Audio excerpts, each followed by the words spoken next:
Hey guys, and welcome to episode 2 of Phunkcraft Feed the Beast. Thanks for coming back. It's a pleasure as always to have you here. But yeah, loads to show you this week. Been really busy, changed lots of stuff around. Even the bits we did last week are completely different now, which is something you're going to have to get used to. I'm going to be changing things that I do from week to week all the time. It's a bad habit of mine, but I like to get things perfect. So, and especially this week because I've discovered Phunkcraft, which is possibly the greatest mod I've ever used. It's brilliant. I think everything in the base is going to be running off it in one way or another now. And it's cool. It's quite complicated. It's quite tricky. You've got to learn a little bit of scripting language to do it. But it's not too hard. It's not too hard.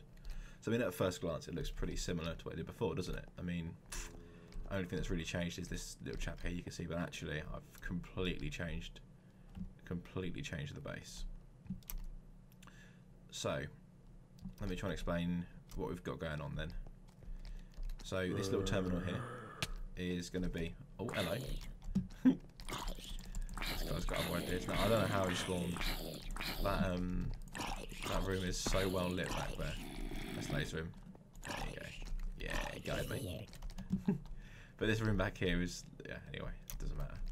But, so, here we are.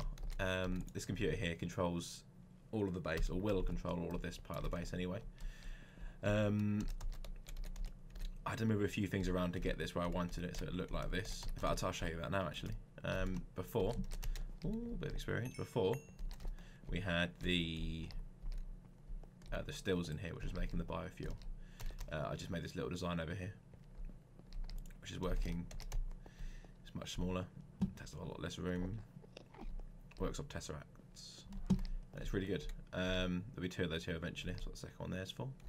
But that's the stills now. That's what this was here before, on this whole bit here. So that's moved. What I've got here instead now is the control terminal, which controls everything. Doors, which don't work yet. CMB is going to pop over at some point and give me a hand with the 3x3s. We're going to get some cool stuff in there. These bits at the back as well. These are going to be doors eventually. That one there is what it's going to look like closed. I was playing with it earlier on, and that's cool. And then it'll open up to be like that. Obviously less tacky looking with the levers. So that's cool. Also got the harvesting system sorted out, which I'm really this is what I've been working on the most. Trying to learn how to code this and that, which has been pretty cool. So how this works, that guy sits up there dormant, just waiting for something to do. And oh, don't want that. Get that for now. Oh, no, I lost it. Anyway, so he sits up there dormant. You log into the computer here, you can still see him up there. And we go, right, I want to harvest, so we push 2, it takes you to the harvest menu, and we pick what we want to harvest. So in this instance, I want to harvest the potatoes. So 1, and he gets on his way, as you can see, pops around it. Now what happens from there is he goes up here.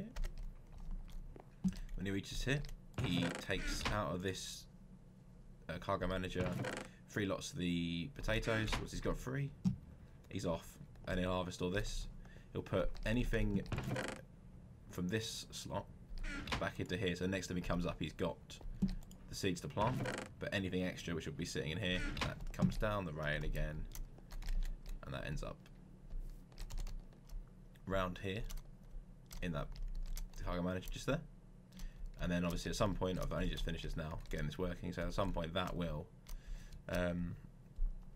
end up feeding it all through to what I said I was going to do, which I haven't done, which is the kitchen in here, kitchen canteen area, the lounge, if you will. And yeah, they'll just chill in there, and that'd be cool. So we get those all cooked up and stuff automatically. I'll work on that and show you guys that next week. What else have I done here? So actually, let's talk about that a little bit more because it's quite cool the way it works. So I'll just terminate these programs. Go back to the root menu. So I don't know if you guys know much about script at all, but what this is, I'll show you what I've done here, so you guys can just look. I mean, I'm not going to teach you how to do it. If you want to do this, it's definitely worth looking up LUA. It's a script language, and even the Phunkcraft wiki is brilliant. It's got so much on there. That's how I've learned at the moment, anyway. But this is just have a look at the programs that I'm running. So just roughly outline it. This is just printing text, and these are running the programs which do the things that I want it to do. So if I was to, let's open up the harvest one, so I can just talk you roughly through what's happening.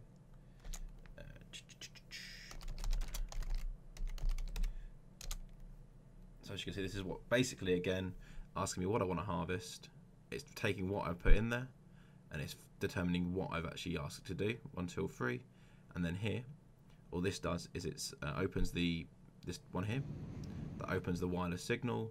This one here, broadcast, which just means it sends to every other computer that has a wireless signal on it this bit of text, ENV potato or ENV wheat, and then any computer. There you go, it's come back now. That timing. Any computer that's got a program waiting to find. You do this one as well. Same thing. Oh, that's running the program now. So any computer that's set to receive, which is what this one here is, it's waiting to receive any signal, and here you can see it knows that's going to be coming in, which is what we just sent to the other PC. And what this here does, it puts a redstone signal on the top, and it pulses the back. So that's on, wait, off, basically. So the top determines which way the track's going to go. That's got a redstone signal, so it's that way.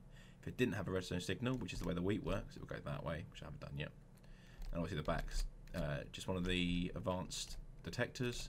And if you power that with redstone, it sets the cart off. If it's not powered, it doesn't use any fuel, so that's just sitting there waiting now. So that's that in a nutshell.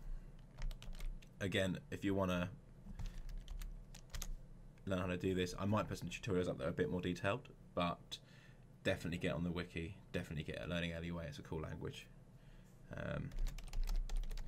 Let's just get that back into ready to go mode. Cool. So that's that. Layout wise, I've tried to make this room so that anything that has any interaction with this PC, it's got one of these black boxes going to it. I'm not finished up here yet. I'm still undecided about what to do with this top bit, but it needs to be sort of more themed with it down here now, I guess. So yeah, doors. I've written the program already. I need to chat to CMB to give me a hand with the 3x3s. That'd be cool. That might be next video or something, maybe. I've also got this little cool feature. So as I said, anything with a circle around it, something happens. So what we can do here, we just jump in the thing. We just exit back to the main screen where it would normally be. Right, so actually, let's just presume. So this is what would normally happen. You come in here like this. This would be on here. You just pop in 3, enter, and then boom. Crafting tables either side. Not the most useful thing, but it's just I want everything to be over-engineered and all that sort of stuff. Just because it's, you know, it's much more fun. Because I mean, this is quite basic the way this works. Like, albeit you write the script yourself, it's nice to have sort of mechanical parts working as well, which is what these are. And in case you're wondering, these are it's a double extended block swapper down here with a computer running into it, doing exactly the same thing as the other PC was for the harvesting. So yeah, that's that. What else have we got this week? So yeah, changed a few things around as well. All the tanks and the boilers. That one with liquid tesseracts, which are these things here. You see, one's doing biofuel, one's doing biomass. Just straight into these. That one runs it over to the other side now, which is up there, and that drops it into another one which is just below this block here, which is the biofuel one, and that one takes it from there all the way over to here, and then drops it in the back over there, so behind it, which is cool. So that's that working basically. I've done a little room at the back here, which is our storage, which is going to be a sort of temporary storage area until CMB gets time. Actually, he's very busy to do the storage area at the main base. This is the temporary thing. There'll be a 3x3 here as well, and then I'll just pop the bits and pieces I'm using. At the moment, it's just something to me to dump my inventory. it's a bit of a mess. But not to worry, not to worry. That's absolutely fine. Okay, so something else I'm planning on doing, which is in a few episodes' time. I've got a lot of research to do about it first, as I'm still pretty new to the computer craft stuff. Is I've got this big screen at the front of the room here. Now, there's so much you can do with these, of which there's a few things that I plan on doing. I'm going to be having a M-Corp environmental screensaver on there. That's also going to have a time of day, weather, and that sort of, you know, those bits and pieces on there as well, which is quite cool. But the big thing I really want this to do, obviously I don't produce much from here, but at some point I'm going to have a rubber farm which I'll be producing carbon from and all sorts of stuff. And using this PC, I want to be able to check levels of things. So for instance, I could be like, I'd have a list of all the stuff that I stock on in this particular building, or the stuff I produce in this building anyway. I'll log into the PC, I'll type, for instance, like that there'd be a similar menu to this, but it would be what would you like to check stock of, and it'd be like doors, carbon, potatoes, wheat, for instance. And instead of telling me here, it would come up on the screen there. So you have wheat, or like, yeah, or something like that, or maybe even like a ticker, so it's always there. And I don't know, there's so much you can do with these sort of things. I'm not even that sure. I mean, I don't know again if you guys have got much experience with Feed the Beast, but if you have, let me know, because this could be really cool. I really like where it is and the way it's placed and stuff. So that's good. Something I've learned this week about Feed the Beast, which initially I was a bit annoyed about, but sort of I'm happy about it now, is that the track is quite a bit more expensive than it is in Minecraft Vanilla, because between Greg Tech and Railcraft, there's some imbalance or something anyway, and they basically changed the recipes around. And if I show you the recipe,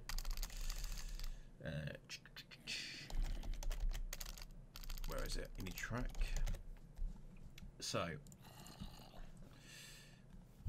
let's delete this now. So this still here, I don't think you could get anymore, because the only still I could seem to make before was the was the other mods version of still, which is used for the steam room and that stuff over here. So I was using this one here, which gives you a lot less rails. Now these are not that expensive, to be honest with you, but they're not cheap. And going back to the other part, this bit is the bit that got me. Okay, so you need, it's this that is is a bit of a pain, because these are fine. You've got to make 4 of these for every one lot of rails you make, and I just, as far as I'm aware, I may be wrong, the only way to get this type of oil is to use the coke oven, which is what I was using before. Yeah, to get the oil. So that takes ages, absolutely ages, and yeah, it's ridiculous. However, let me see if I can find some. I think I've got some steel blocks back here. We'll just macerate a few of those. In fact, take that. Where are they?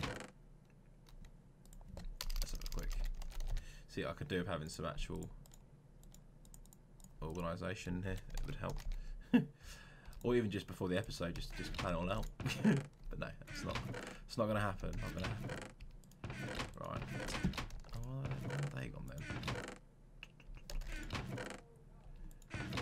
I had 4 steel blocks.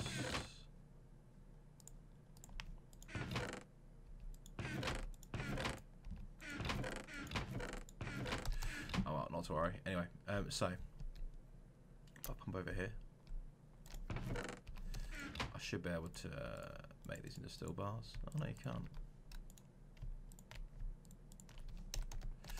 I'll just pop back to the main base quickly. I think Chance over there at the moment working on some bits and pieces. He's doing the living quarters just over here.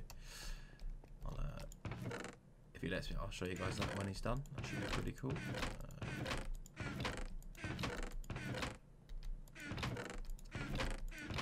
Still. Also, I was going to ask you guys whilst I'm looking for this. I do loads of little bits and pieces around the world, like sort of completed designs for the still section, the automatic biofuel production facility, that sort of stuff. I'm considering doing a sort of like tutorials video. It's a short tutorials for little bits and pieces that I make. If you guys are interested, you know, I'll sort of do 1 or 2 of those a week, which is little basic bits and pieces, just to show you guys how it's done or how I do it anyway, just so you got a better idea of how to do it. Same goes for the computer craft stuff. I mean, I keep saying it's complicated, but only because I didn't have a clue what I was doing. Might help if I had something like this, people could understand it a bit better. Yeah, I've completely lost that. There's a lot of steel as well that I've lost. Yeah, that's not good. That is not good. Oh, hang on, that's up here. So I need 2 more bits there. Can I turn this steel dust into... Well, anyway, I'm sure I can do it this way. So what this item here is it's called a Forged Lexion. And what it does, basically, you shift click it and it brings this little interface up here, and you can convert items that are from a different mod but the same item otherwise. So still has 3 different versions, for instance. I know it works with the steel bars. I've used it already here. So you see, you can pick what you want here, one of the 3 versions. That's fine. Now, can I do it with this? Okay, no, that's the only one you can get. So in which case, if that is the case, so how do I make that into a steel bar then?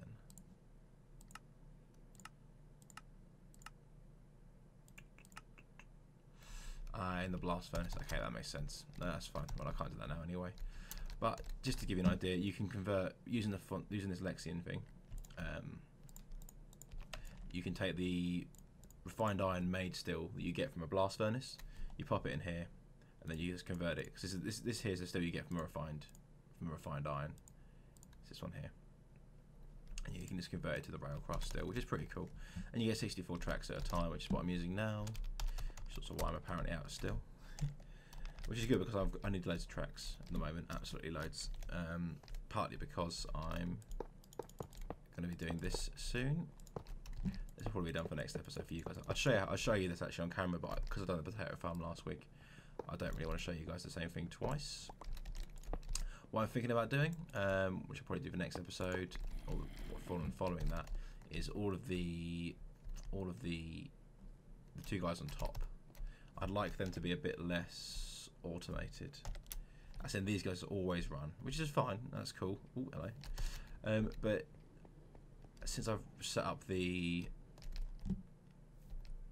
potato wheat farmer to be at my command, I might have to make some way of getting these guys to run out when there's like low biofuel or something like that, so they're not always running. Or maybe put them on a timer so they go dormant for like 5 minutes and they pop back up after 5 minutes, harvest it, or go back down. I don't know, so something like that. I'm really not sure. But like I say, I want everything to be very mechanical feeling and very, you know, just like stuff's actually happening, not just computers are sending signals to each other to make them do stuff, because that's, you know, that's not the most fun for anyone really. But other than that, yeah, I think that's pretty much everything I've got to show you guys today.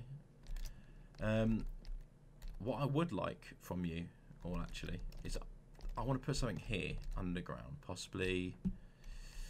Now it needs to be environmental-ish themed, sort of, but just cool. I mean, I'll get it all set up so that it's hidden and stuff from this PC. But just ideas on a postcard, really. Let me know what you think. I'll have a look at them, and then if I like anything, I might do it.